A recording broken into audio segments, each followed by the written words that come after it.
This man dies in the most explosive way ever seen in a Korean film. After being stabbed through the chest with a knife, his body is hung from a tower crane, facing directly toward the city's largest police station. It's as if someone just slapped every cop in the face. But that's not even the craziest part. When Detective Chief Choi arrives at the scene, he freezes the moment he sees the victim's face. Asked if he recognizes the man, Choi nervously shakes his head, because not only does he know the man, he's the one who killed him. Just yesterday, Choi cracks a major case, and is on the brink of a big promotion and pay raise. After years of grinding away in the police force, this feels like the moment he's waited for. His team even throws him a party to celebrate. They drink and party late into the night. Too drunk to drive, Choi is put into a taxi. On the way, he calls his wife, excitedly sharing the good news, then dozes off in the back seat. But when he wakes up, he finds himself in a desolate area with no one around. Before he can figure out what's happening, the driver suddenly pulls a knife and lunges straight at Choi's head, clearly aiming to kill. Luckily, Choi is a seasoned detective. Even drunk, his reflexes are sharp. He dodges the attack and ends up killing the driver in self-defense. But what happens next drags him into a nightmare. Just as he pulls out his phone to call the police, he receives a call from the police chief. The chief says he's dining with senior officials to discuss Choi's promotion and reminds him to stay out of trouble these next few days. Hearing that, Choi hesitates, fearing he might ruin everything. He decides to cover it up. After all, this place is remote, there are no cameras, and if he erases all traces of himself, no one will ever know. He disposes of the body, believing by the time it's found, no one will be able to link it back to him. But Choi is dead wrong. Not even 24 hours later, the corpse is not only discovered, it's hanging in front of the police station. Even with his nerves of steel, Choi feels real fear for the first time. As his colleagues investigate the body, he grows restless, worried he'll slip up. He rushes back to the crime scene, only to find it completely cleaned, as if nothing ever happened. It's bizarre. Who moved the body, and who hung it from the crane? Meanwhile, Detective Ma spots a suspicious taxi nearby. He tells Detective Wei to check it out. While searching the vehicle, Wei finds a tie clip under the back seat. It's identical to the one Choi's team gifted him at the party. But Wei says nothing. He secretly pockets the clip. In the trunk, they discover bloodstains, clear proof the body was transported in this vehicle. But aside from that, the forensic team finds no other leads. This gives Choi a brief sense of relief, but his anxiety quickly returns. The image of a body hanging at police HQ is too outrageous. The media jump on the story, and the department comes under intense pressure. The chief is furious and orders Choi to take full charge of the case, demanding it be solved within 3 days. This puts Choi in a terrible position. After all, how does one investigate themselves? As Choi struggles, his team throws themselves into the case with enthusiasm. They quickly retrieve traffic footage, tracking the taxi's route. Around midnight, they spot a passenger in the back seat. The image is too blurry to make out a face, but it's clear. This person is likely the killer. Ma orders continued investigation to trace the taxi's complete path. Hearing this, Choi knows he can't sit still any longer. Before his team finds anything, he heads to the place where he got into the taxi that night. He quietly notes the surveillance camera ID numbers, then returns to the station. He pretends to be inspecting the work, but in truth, he uses the moment when the officers aren't watching to quietly slip the footage of him getting into the taxi into his pocket. But just then, Wei suddenly raises his hand and happens to catch the exact moment Choi hides something in his coat, though he doesn't dwell on it because he has found the suspect in the footage. Hearing this terrifies Choi. He approaches the screen in panic, only to find the man in the footage is just a delivery driver who moved the body the next day. This is perfect for Choi. What he needs now is a scapegoat. He immediately orders the suspect to be tracked down. The man panics at the sight of police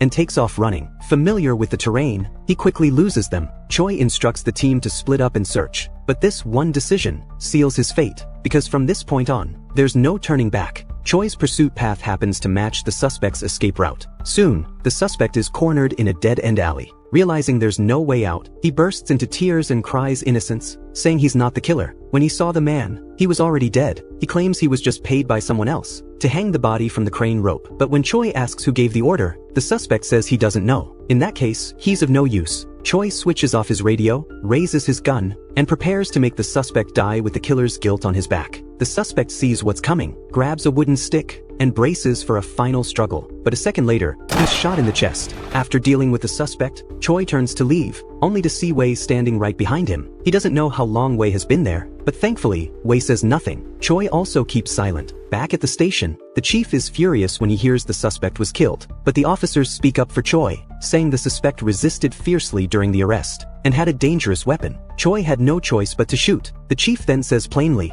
"I don't care if he's dead or alive, What I need is for this man to be the killer. Everyone in the room understands what that means. Detective Ma adds that both the suspect and the previous victim took the same type of drug on the night of the incident and were likely hallucinating. They also both contacted the same phone number. Based on this, it's entirely possible the two men had a falling out over drugs, which led to the murder. The chief finds Ma's theory very convincing. Now that they also have video evidence, they can pin the murder on the dead suspect. The next day, the chief announces to the media that the suspect who was shot is confirmed to be the killer. Now all that's left is a DNA test. The forensic team recently found skin tissue under the victim's fingernails. If the DNA matches the suspect, the case will be officially closed. While they wait for the results, everyone relaxes, believing the case is already wrapped up. Everyone except Choi. He knows he must find the real mastermind behind all of this. Since both victims used the same drug, he tracks down a dealer he once covered for. After some pressure, he gets a lead. Turns out, the drug was so strong it had already been pulled from the market. The last person who bought it was an actor named Kim. Choi looks up Kim online and finds out he was recently arrested for drug use, a disgraced celebrity. The next day, Choi visits Kim's agency, but the manager says Kim hasn't shown up for a long time. After fans discovered his drug use, Kim went into hiding, and no one can reach him now.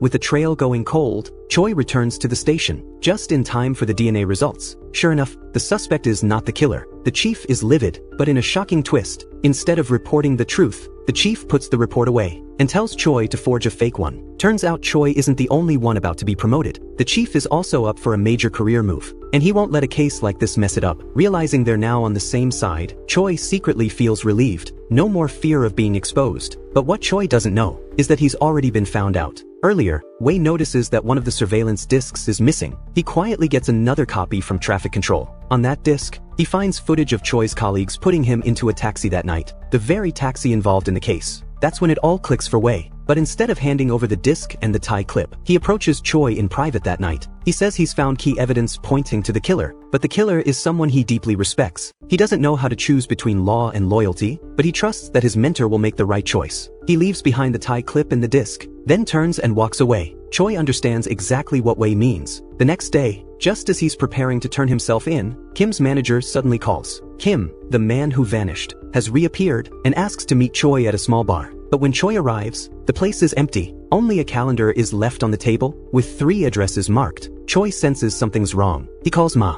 Ma investigates and discovers that all 3 addresses are previous crime scenes, and the victims in each case were police officers. When Choi hears the names of those fallen officers, he freezes in terror. 15 years ago, those murdered officers were all Choi's colleagues. They had worked together on a major homicide case. Back then, a poisoning occurred in a bar, killing everyone who drank there that night, 12 people in total, a case that massive couldn't be kept under wraps. To ease public panic and relieve pressure on the department, the officer in charge at the time, now the current chief, decided to pin the blame on someone. He heard that the bar had a mentally challenged janitor, who also had physical disabilities, the perfect scapegoat. Under pressure from a few officers, the janitor confessed to the crime. To make the case airtight, the chief even bribed 2 so-called eyewitnesses. Ironically, the same 2 who recently died, the suspect and the driver. Even more shocking, Choi digs into the old files and learns the janitor had a son named Kim. That means everything happening now might be Kim's revenge. Before Choi can go looking for him, Kim turns himself in at the station. All the officers are stunned. Choi rushes out when he hears the news. Kim flashes a slight smile. Clearly, this isn't just a simple confession. Inside the interrogation room, Kim demands that Choi question him alone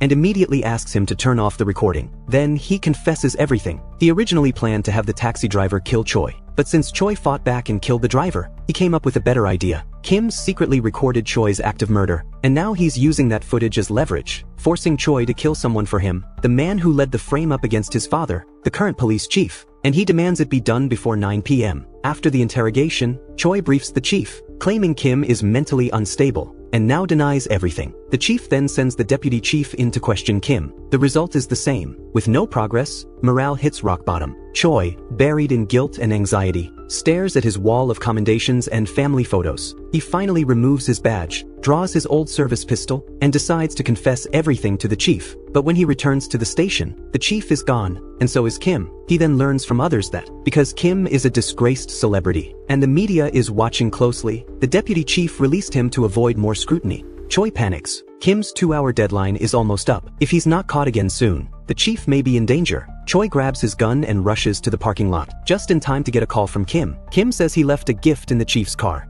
one that will explode. He tells Choi to look in that direction. The chief has just gotten into his car. Choi sprints forward, shouting for him not to start it, but it's too late. The car explodes, killing the chief instantly. Kim calls again. He gives Choi one final task: find the real killer behind the bar poisoning, and clear his father's name. Once done, he can retrieve the evidence from the abandoned bar. But Choi now only wants to kill Kim. He refuses to comply. So Kim sends the video of Choi committing murder directly to the station. While the officers reel from the footage, news breaks of the chief's death. The deputy chief immediately orders a citywide manhunt for Choi. But Ma doesn't move. He senses something deeper is going on. He digs into Kim's background and uncovers a shocking truth. The janitor's son had been placed in foster care after his father's arrest. According to adoption records, Kim changed his name afterward. That means the man known as Kim may not be the true mastermind. Meanwhile, an enraged Choi tracks down the abandoned bar. Kim is there, waiting. Just as Choi raises his gun, Kim calmly says he's only an actor. None of this was his idea. He was merely helping his boyfriend carry out the plan.